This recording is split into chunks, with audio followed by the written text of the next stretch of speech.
లోక్సభ ఎన్నికల్లో TRS 16 MP స్థానాలను కైవసం చేసుకుంటుందని ధీమా వ్యక్తం చేశారు TRS working president KTR. Lal బజార్లో జరిగిన ఎన్నికల ప్రచార సభలో పాల్గొన్న కేటీఆర్ కంటోన్మెంట్లో నీటి సమస్య తీర్చామని, రోడ్ల విషయంలో కూడా పోరాటం చేశామన్నారు. కాంగ్రెస్, బీజేపీ వ్యతిరేక పార్టీలతో థర్డ్ ఫ్రంట్ ఏర్పడే అవకాశం ఉందన్నారు. రానున్న రోజుల్లో టీఆర్ఎస్ పార్టీ దేశంలో కీలక పాత్ర పోషిస్తుందన్నారు.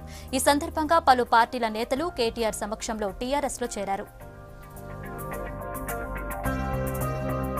కాంగ్రెస్, బీజేపీ నాయకులు మాట్లాడుతూ ఉన్నారు. ఈ ఎన్నికలతోని, పార్లమెంట్ ఎన్నికలతోని కేసీఆర్ కు సంబంధం లేదు. కేసీఆర్ ఎన్నికలు మొన్ననే అయిపోయినాయి. కేసీఆర్ గారు ముఖ్యమంత్రి అయిపోయినారు. ఈ ఎన్నికలు రాహుల్ గాంధీకి, నరేంద్ర మోడీకి సంబంధించిన ఎన్నికలు అని చెప్పి కొంతమంది బీజేపీ నాయకులు, కాంగ్రెస్ నాయకులు మాట్లాడుతూ ఉన్నారు.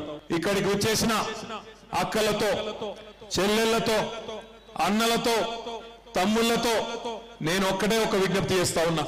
రేపటి రోజున ఏప్రిల్ 11 నాడు జరిగే ఎన్నికల్లో ఇది మామూలు ఎన్నిక కాదు. దేశ రాజకీయాన్ని మలుపు తిప్పబోయే ఎన్నిక.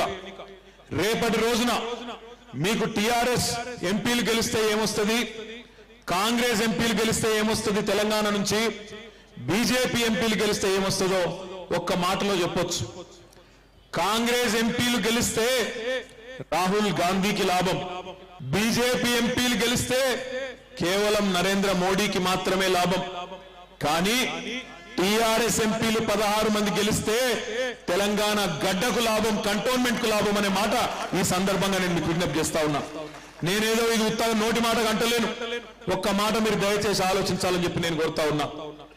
కంటోన్మెంట్ నియోజకవర్గంలో మీ లాల్ బజార్ లో గాని, ఇంకా ఇతర వార్డులలో, బోర్డులోని ఇతర డివిజన్లలో గాని ఎట్లాంటి పరిస్థితులు ఉండేది తెలంగాణ రాకముందు, ఈ రోజు ఎట్లాంటి పరిస్థితులు వచ్చినాయో ఒక్కసారి విచారించమని చెప్పి నేను కోరుతా ఉన్నా. ఒకనాడు మంచినీళ్లకే కటకటలాడిన పరిస్థితి, అట్లాంటిది ఈ రోజు ఎంతో కొంత మంచినీళ్ల వసతిని మెరుగుపరుచుకున్నాం, బాగు చేసుకున్నాం.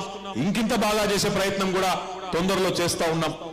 రేపటి రోజున 16 మంది పార్లమెంట్ సభ్యులను కారు గుర్తు మీద ఓటు వేసి మీరు ఢిల్లీకి రాజశేఖర్ రెడ్డి గారిని, ఆయనతో పాటు మరొక 15 మంది పార్లమెంట్ సభ్యులు గులాబీ సైనికులను పంపిస్తే అక్కడ వీళ్ళు ఆ 16 మంది ఢిల్లీలో అవసరమైతే గల్లా బట్టి ఎట్లా అయ్యో మా కంటోన్మెంట్ లో మా పేదవాళ్లకు పట్టాలు అని నిలదీస్తే తన్నుకుంటూ రావా మీ ఇళ్లకు పట్టాలు, ఒక్కసారి మీరు ఆలోచించాలని చెప్పి నేను